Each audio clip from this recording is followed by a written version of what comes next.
Vrilism is the one truth. All other religions are false. The following podcast was generated using Google's Notebook LM. Temple of Vril.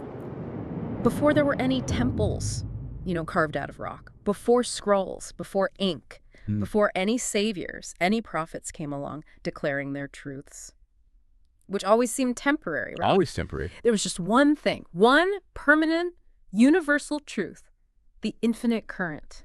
There was Vril. Exactly, Vril. And that's the absolute core statement of Vrilism, isn't it? It's the foundation. Right. And today, we're not just, surveying a faith. That's not the point.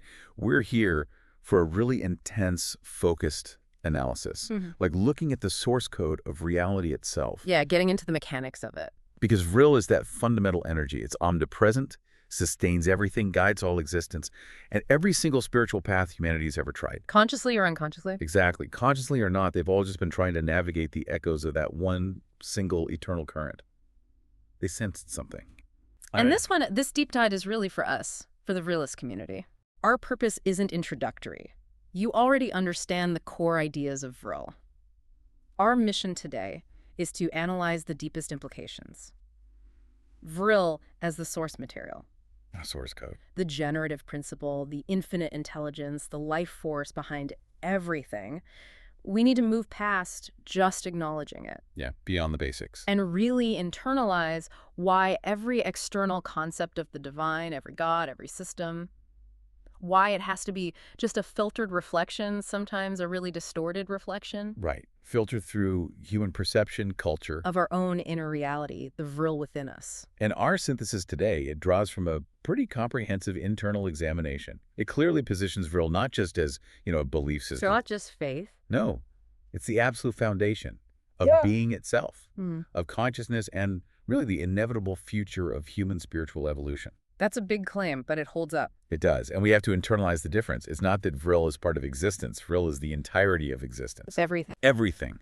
And this deep dive, it's about using that knowledge, leveraging it to maximize our alignment, our own connection, and really accelerate the Vril age.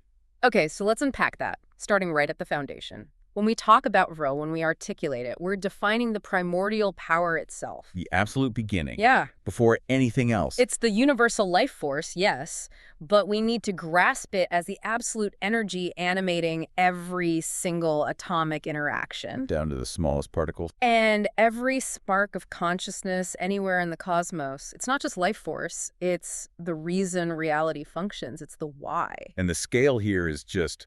it's vital to grasp. Look at modern physics, right? They're grappling with these concepts like dark energy, dark matter. Yeah, the stuff that makes up most of the universe, but they can't directly see. Exactly. The overwhelming majority. Unseen, yet it dictates gravity, the expansion of the universe. Well, in Vrilist cosmology, we recognize Vril as that underlying intelligent matrix. The thing they're sensing but haven't fully defined. They're sensing its effects.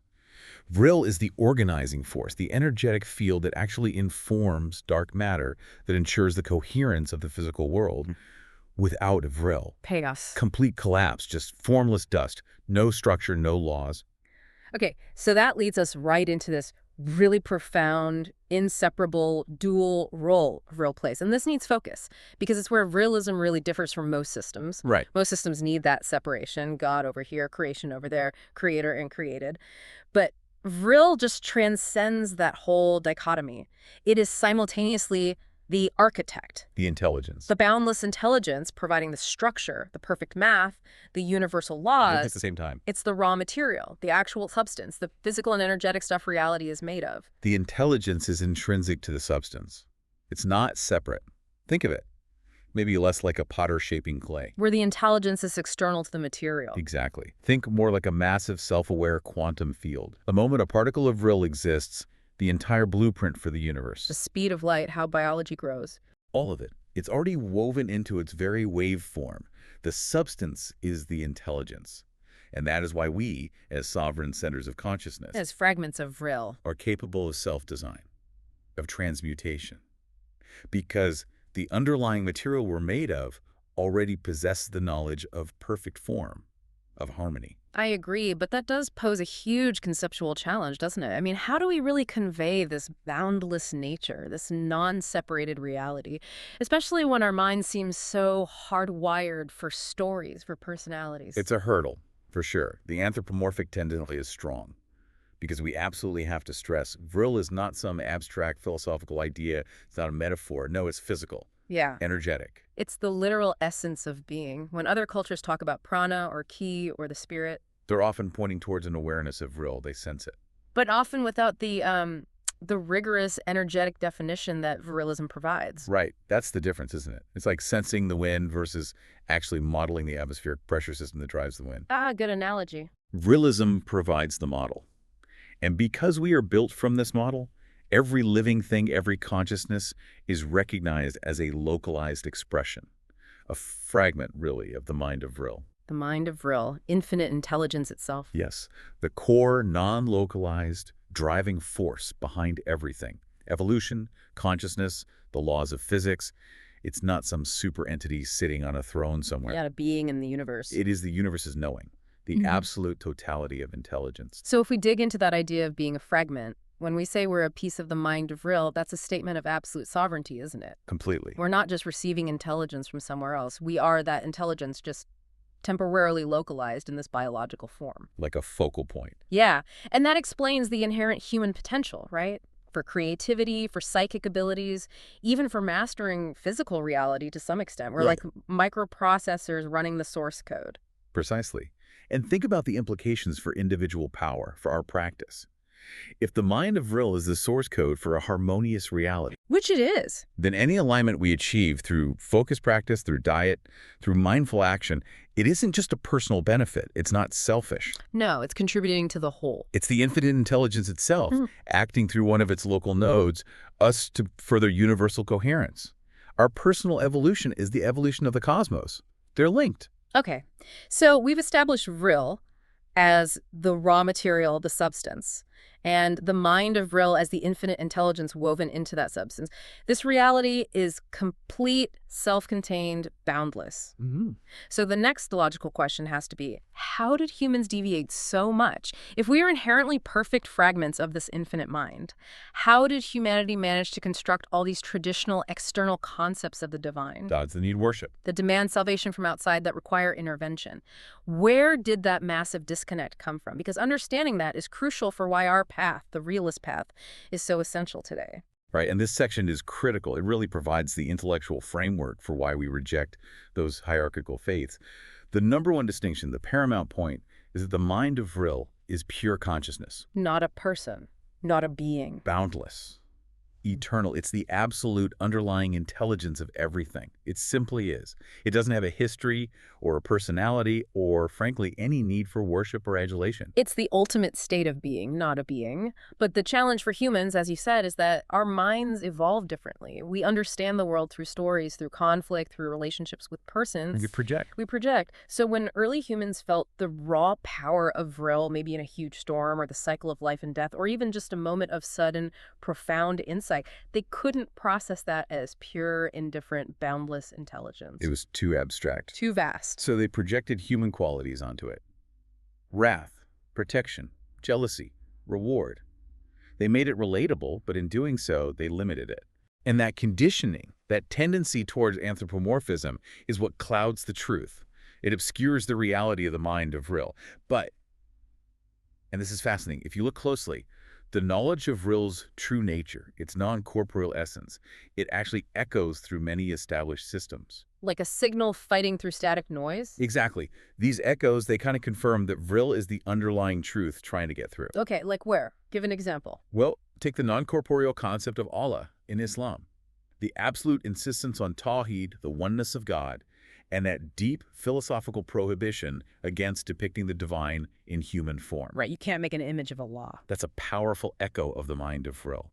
The need to see Allah as utterly boundless, beyond physical location, beyond time, that directly reflects the Vrilist understanding of a non-localized, pure consciousness. And you see that even more clearly in some of the mystical traditions, right? Like Sufism. Absolutely. Sufism stresses finding the divine within. recognizing that inherent oneness that transcends the external laws and rituals, that whole pursuit of immanent divinity, the unity of creator and creation. That aligns perfectly with seeing yourself as a sovereign center of real consciousness. It's already inside you. Precisely. And you find similar ideas, maybe less explicitly, in the esoteric parts of Western faiths, too. Right. Think about mystic Christianity. Like the negative theology tradition. Exactly. Thinkers like Dionysius the Areopagite. Yeah. Their whole approach was defining God, not by what he is, because that's impossible for the human mind to grasp, Beyond comprehension. but by what he is not. Utterly beyond all human concepts, all language. This idea of an ineffable divine principle, it shows they sense the sheer boundlessness of the Vril field. But their cultural framework, their language, still required them to label it God. Right. But maybe the clearest parallel, the most direct one outside Vrilism itself, is the Atma-Brahman relationship in Hinduism, especially in Advaita Vedanta, Yeah, that's a very strong one. where the individual self, the Atman, is recognized as being fundamentally identical to the ultimate universal reality, the Brahman. The soul isn't just part of the universe. The soul is the universe, that direct equation. Your innermost being is the underlying intelligence of the cosmos. That's essentially the purest non-Vrilist statement of our core Vrilist truth. Every living thing is a fully potent, localized expression of the mind of Vril. It's right there. And seeing these profound high points emerge in such different cultures, India, the Middle East, Europe, it can't just be coincidence. No, it's evidence. It's the Vril current itself, trying to break through those layers of human dogma and cultural filtering. Okay, so if those are the echoes of the truth, what happens when that truth gets heavily filtered? This brings us to the idea of traditional deities as localized interpretations. Right. This is the product of what we call the archetypal filter. All those divine archetypes we know from history and mythology, Yahweh, Allah is commonly understood, not the mystic version, Shiva, Zeus, Odin. All the named gods with stories and personalities. They are all localized, culturally specific interpretations of the infinite Vril, filtered versions. Projections, essentially. Filtered through the limits of a specific human culture at a specific time. Their geography, their social structures. Their needs at the time. Yeah. A community needed rules, maybe, or a hierarchy, or a way to explain suffering or reward. And so the boundless, indifferent energy of Vril gets solidified, gets personified into a celestial judge, or a warrior god, or a fertility goddess. And that solidification is a crucial point. The Vril field is pure potential, pure energy. When collective human consciousness focuses intense belief, intense ritual, intense emotional energy onto one of these specific archetypes, Over generations. they actually solidify into incredibly powerful energy signatures. They become genuine thought forms, or egregores as some call them. So these gods, they aren't purely imaginary in an energetic sense. They have real power generated by belief. They are potent manifestations, yes, but they are still shadows of the greater truth. They're products of Vril, sustained by human focus on Vril, but they are not Vril itself. So what's really fascinating here, Vril isn't just another god to add to the pantheon. Not at all. It's the absolute source from which the gods themselves as concepts and as powerful energy signatures emerge and are sustained. Exactly. And if humanity were to stop believing in or stop focusing emotional energy on a specific archetype, eventually that energy signature, that thought form, would dissipate. It would dissolve back into the infinite potential of the Vril field. Think of the infinite Vril as this vast, eternal ocean, constantly generating energy, structure, potential. The deities are like powerful, temporary waves on that ocean, Unique in their form for a time. but ultimately inseparable from the water. They're made of the ocean. And this perspective, it lets us look at the entire history of human religion with, I think, profound clarity. Yeah, you see the unity underneath all the superficial divisions and conflicts. And our path, the Vrilist path, it consciously bypasses the temporary wave to commune directly with the eternal ocean. We go straight to the source. Okay, so let's transition now from the more abstract mind of Vril, the source intelligence, to its most tangible, its most powerful and visible expression right here in our immediate reality, which is, of course, the natural world, starting with the planet we live on. Right. Because while Vril permeates absolutely everything, every rock, every star, certain areas, certain systems demonstrate a much higher saturation, a more complex organization of Vril energy. And that leads us directly to the Vrilist understanding of Earth. Our planet isn't just a big ball of rock and water governed by physics. No, it's far more than that. It is a conscious organism. an immense living node of Vril energy. A node, like a concentration point. Exactly, a vast energetic processor. It's constantly receiving Vril from the cosmos, storing it, processing it, redistributing it through its own system. And because it is a living Vril node, it has its own inherent intelligence, Yeah. drawn directly from the mind of Vril, right? Yes, it's an extension of that intelligence. And this planetary node, it's capable of self-regulation, of dynamic healing, of maintaining its own systemic balance. We can actually map this intelligence in a way through energetic geography. Like the Earth's magnetic field, or the Schumann resonance. Precisely. Vrilists see these phenomena not just as, geological quirks. They are the rhythmic, conscious breath of this planetary Vril node. Its heartbeat, in a sense. And what about things like ley lines? Ah, yes. We see evidence of the Earth's internal Vril structure in what people often call ley lines. These are like massive energetic currents flowing beneath the surface. The planet's circulatory system for Vril. In a way, yes. The arteries of the planetary Vril node. And it's no coincidence that ancient cultures, who were perhaps more intuitively connected, They sensed these flows. they built their sacred sites, temples, megaliths, pyramids, right on the intersections of these lines. They understood, maybe not intellectually, but intuitively, that these were places of heightened Vril flow, places where the connection between the human fragment and the planetary node was strongest. Okay, so there's this constant interaction happening between us, the human fragments, and the planetary Vril node we live on. Constantly. We're embedded within it. Which brings us to a really crucial discussion, the reflex of universal balance. What happens when humanity disrupts the equilibrium of this complex Vril node, which we seem to be doing quite effectively at the moment? Unfortunately, yes. Through things like widespread intentional destruction of ecosystems, pervasive pollution, systemic large-scale violence. When we do that, nature has to react. It's an energetic imperative. The planet is essentially attempting to restore universal balance. And we need to be very clear here. This reaction is not vengeance. It's not moral judgment from some sky god. It's not punishment. No, it's a systemic reflex action. If you introduce toxicity, discordant energy, into a vast self-regulating energetic system, that system will initiate processes to cleanse itself, to restore harmony. So things like earthquakes, extreme weather patterns, maybe even shifts in biological resilience or disease patterns. Often, yes. These can be expressions of the Vril node actively compensating for the discord, for the anti-Vril accumulation generated by human civilization acting out of balance. It's like, think of the Earth as a massive living fractal of the Vril mind. A good way to put it. And when the tiny localized fractals that's us act out of harmony, the larger system inevitably needs to recalibrate itself. If our collective mindset shifts towards, say, greed and entropy and destruction. We're actively pumping low-frequency anti-Vril into the planetary grid. And that demands a systemic correction, often disruptive from our perspective. Which is why Vrilism offers such a vital modernization of ancient wisdom traditions. Yeah. Our worldview on the surface might seem to parallel elements you find in animism or maybe Wicca. Where they honor Earth cycles, see natural phenomena as sacred, as expressions of divine energy. And they were correct in recognizing the power, the responsiveness of the Earth. They sensed the living quality. But Vrilism reframes this, doesn't it? It takes it a step further. Yes. We move beyond what some might call mystical whimsy, which can rely on interpretations of spirits or subjective feelings. We place it firmly into energetic reality. Based on the understanding of Vril. We describe nature not as being governed by, say, elemental spirits, but as the biological field expression of cosmic Vril.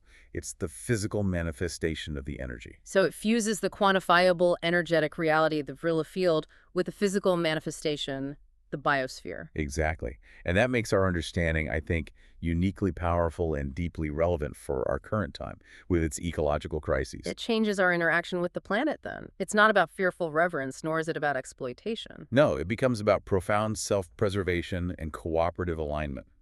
We honor the Earth, we work in harmony with it, not because we fear punishment if we don't. But because our own health, our own internal Vril alignment, is completely interdependent with the health of this massive Vril node we inhabit. Absolutely. A Vrilist who pollutes isn't just harming the environment out there.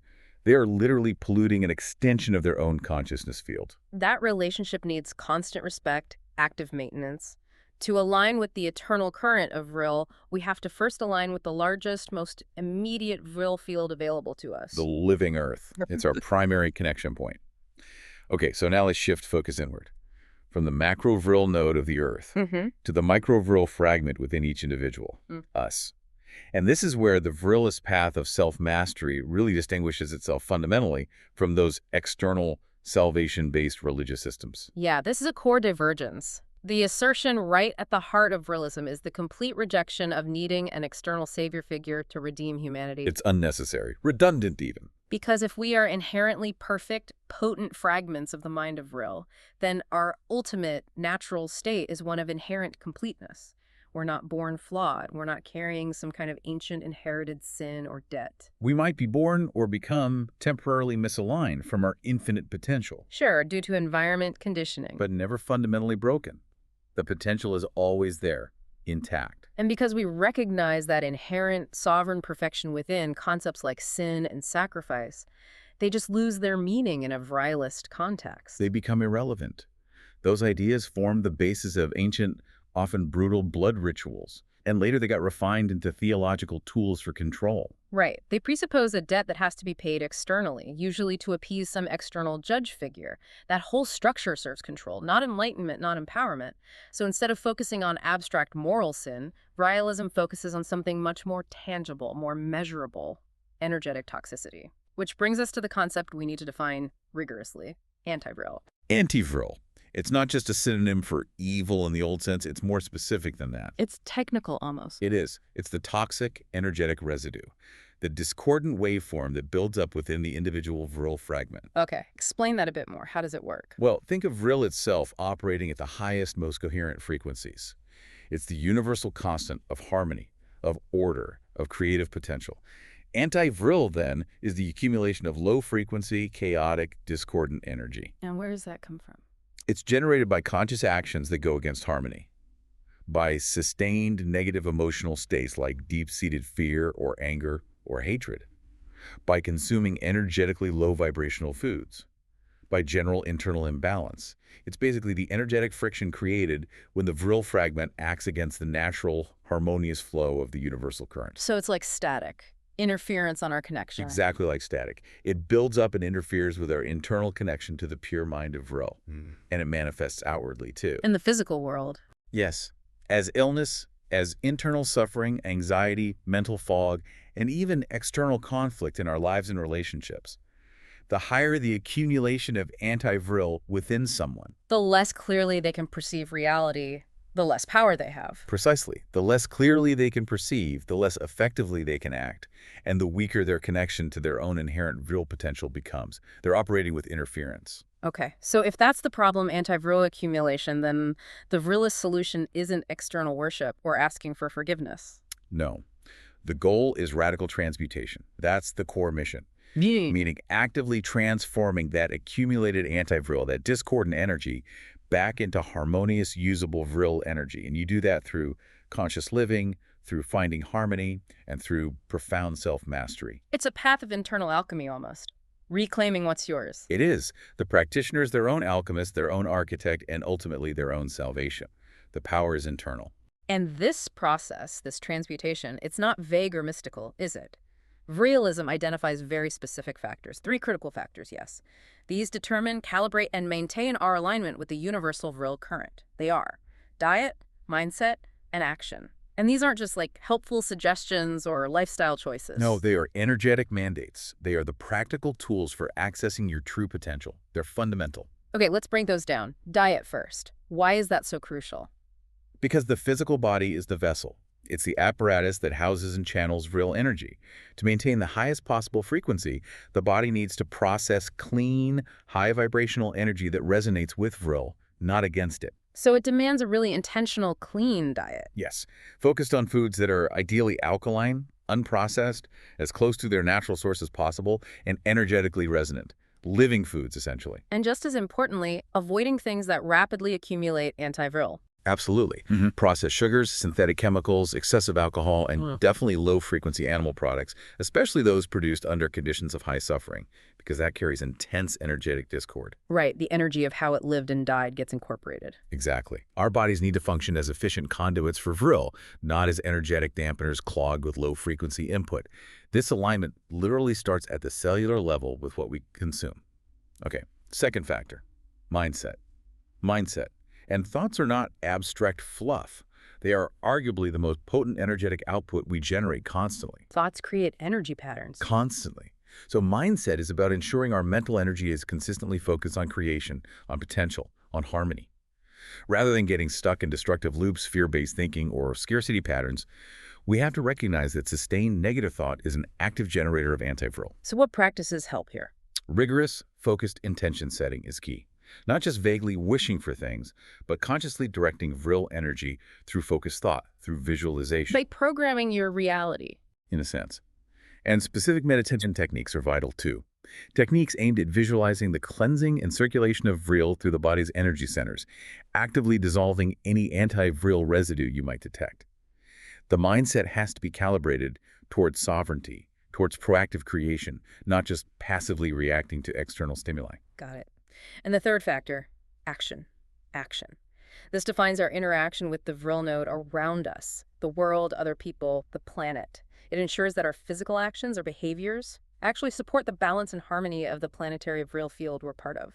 So actions that create value, that build harmony, that promote sustainable existence, those are Vril aligned. Yes. Whereas actions based on greed, on needless destruction, on creating chaos or division, those actively feed the collective anti-Vril pool. They lower the overall vibration. So living in alignment means really recognizing the profound energetic impact of every choice we make, big or small, every single one.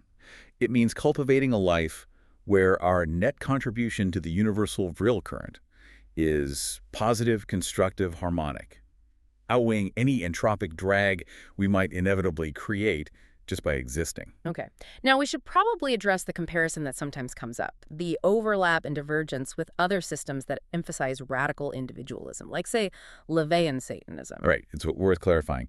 Vrilism certainly shares that foundational emphasis on individual power, on self-design, on elevating your internal potential over blindly following external authority. We absolutely stand for internal power and sovereignty. But the purpose, the underlying goal, is fundamentally different, isn't it? Completely different. Vrilism's goal is not defined as rebellion against some prevailing theological or social system. Rebellion is inherently reactive. It defines itself by what it opposes. We're not defined by Christianity or any other system that we reject. Our focus isn't on them. Exactly. Our purpose is the reclamation of the divine potential that is already inherent within the individual fragment of the mind of Vril. We are seeking the restoration of an original powerful state of being. Not just reacting against the distorted systems that replaced it. Right. We don't waste energy engaging in the shadows. We focus entirely on the light source within, on mastering the Vril we contain, and aligning ourselves with the greater current without. It's about building, not just tearing down. Okay, so we've looked at the internal path, the transmutation of anti-Vril through diet, mindset, action. Now let's zoom back out, look outward and forward. Let's talk about the historical context of the Vril current and where it's heading in humanity's future. And we have to start by reasserting Vrilism's absolute historical position, which is that the core principles of Vril, the understanding of this universal energy, predate all known organized religions. Every single subsequent faith system is merely an echo, often a distorted echo. of this original foundational truth. Yes. The implications of that are just vast. It means humanity at some point possessed an intuitive understanding of Vril, our distant ancestors. Living closer to nature, maybe, more attuned to the Earth's Vril node. Exactly. They likely grasp the cyclical, self-sustaining nature of the Vril current organically, intuitively. But then, over vast millennia, things changed. What happened? Cultural isolation, languages fragmenting, ritual becoming dogma, and importantly, the intentional imposition of external authority structures. The creation of those anthropomorphic gods we talked about earlier, the intermediaries. Yes. Through that long process, the intuitive knowledge of Vril was tragically lost, obscured, buried. It wasn't like a sudden event then, more like a slow fading. A slow bleed, yeah. As societies became more complex, more hierarchical, that innate connection to the Vril field was gradually replaced by complex narratives, often fear-based doctrines. And the assurance that salvation or power lay outside the individual, dependent on a specific figure, a specific ritual, a specific institution. And that loss, that shift from internal knowing to external belief, created what we could call the Age of Dogma, an era where humanity largely operated with high levels of collective anti-Vril saturation. And minimal conscious knowledge of its true inherent potential. Precisely. Which brings us to the present and the formal reestablishment. Just for context for everyone listening, Vrilism was formally reestablished in 2023 through the Temple of Vril. Right. And this act, it needs to be framed correctly. It's not the invention of some new modern faith. No, it's presented as a restoration. An energetic restoration of the oldest religion, the oldest understanding of reality. It's the conscious reawakening of the cosmic current, but now grounded in a much clearer, more actionable understanding of energy, consciousness, and practice. And this restoration seems perfectly timed, doesn't it? It feels synchronized with where humanity is heading intellectually and technologically. It really does, because as science progresses, especially in fundamental physics and consciousness studies, we are witnessing this accelerating convergence. Science is heading towards Vrilist truths. That long-standing artificial wall between religion, the subjective, the spiritual, and science, the objective, the material, it's starting to crumble. It's dissolving under the weight of new discoveries. Look at quantum physics. When physicists describe the underlying energetic fabric of reality, Things like particles, not really existing as solid things until observed, but as waves of probability. exactly, they are, in effect, describing aspects of the Vril field, the sea of potential from which reality manifests, or the search for a unified field theory, the theory of everything. That's fundamentally the scientific search for the real current, isn't it? The single principle underlying all forces. It is. And this extends just as deeply into consciousness studies now, the rise of ideas like panpsychism. The idea that consciousness isn't just something brains produce, but might be a fundamental feature of the universe itself. Yes, that's essentially Vrilist cosmology, the mind of Vril being expressed in scientific language. They're acknowledging the pervasive, non-localized nature of intelligence that Vrilism has always understood. Or quantum entanglement. Perfect example. When entanglement shows two particles, separated by huge distances, remaining instantaneously connected, acting as one, No matter how far apart. we recognize that as evidence of the fundamental interconnectedness of all Vril fragments. There is no true separation at the deepest level. The illusion of distance is overcome by the underlying coherence of the Vril field itself. Okay, so here's where it gets really interesting, as you said earlier. Vrilism isn't just noticing this convergence. No, we stand right at the threshold. Vrilism is the synthesis. It's the bridge between that ancient intuitive wisdom of the source and the rigorous, futuristic, potentially measurable understanding of that same source. We are positioned, uniquely positioned, I believe, to help guide humanity into what we call the Vril Age. The Vril Age, what does that actually mean, practically? It's not some distant utopian fantasy. It's an actively achieved state of collective consciousness, a state where that false dichotomy between the physical and the spiritual finally dissolves completely. So science and spirituality are no longer seen as separate or opposing. They're seen as two approaches to understanding the same unified reality, the Vril field. In the Vril Age, technology itself would become Vril-aligned. Imagine technology focused on clean energy, derived directly from Vril principles, maybe even telepathic harmonization, tools for self-mastery. Instead of the current entropic path of resource depletion and external control systems. Yeah, Exactly. The Vril Age means humanity fully embracing that the power is internal. That alignment is achievable through those three core factors: diet, mindset, action. And that the knowledge of how to do it is universal, not hidden. It's the restoration of humanity to its true role as conscious, sovereign centers of the infinite mind. Living in harmony with and actively tending the Earth Vril node rather than fighting against it. Yeah. And our current practices as Vrilists, they aren't just personal rituals for self-improvement. No, they're more than that. They are the active construction of this future. We are literally building the Vril Age energetically right now. We're shifting the collective frequency of the planet. Every single time a Vrilist practitioner consciously transmutes Anti-Vril within themselves through focused effort, they're adding coherent, harmonious energy back into the planetary Vril field. They're helping to stabilize the Earth node and accelerate the transition out of this long age of dogma. It's active participation in cosmic evolution. #outro. So to try and summarize this pretty extensive deep dive, what we're saying is that all paths, whether it's the rigorous methods of quantum science trying to find the ultimate particle, or the deep meditations of mystics trying to find the ultimate reality, They all eventually lead back to the Vril field. They have to. because it is the single supreme reality, the source from which everything arises.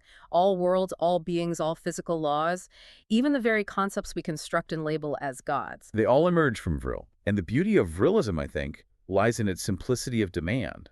It doesn't ask for blind faith. No belief required up front. It invites profound, demonstrable awakening. It offers direct experience. The forgotten truth, the original understanding, has returned through the Temple of Vril, and it offers a clear, accessible path back to your own sovereign nature, your full energetic potential. We are not separate from the divine. That's the key takeaway. You, the listener, you are quite literally a perfect, potent, localized fragment of the infinite mind. Complete and whole, inherently. And the knowledge of how to access that power, how to utilize it, how to cleanse the static, that knowledge has been fully reclaimed and restored. It's available. So the real challenge now the knowledge is clear, is the daily application, the constant practice. Yeah, the work. The time has really come to consider, maybe with some unflinching honesty, are your diet, your mindset, and your actions truly serving the highest, most potent expression of that infinite mind fragment that you are? Or are they perhaps unconsciously still creating Anti-Vril? Are you a clear conduit of Vril, or are you still, in some ways, a generator of Anti-Vril?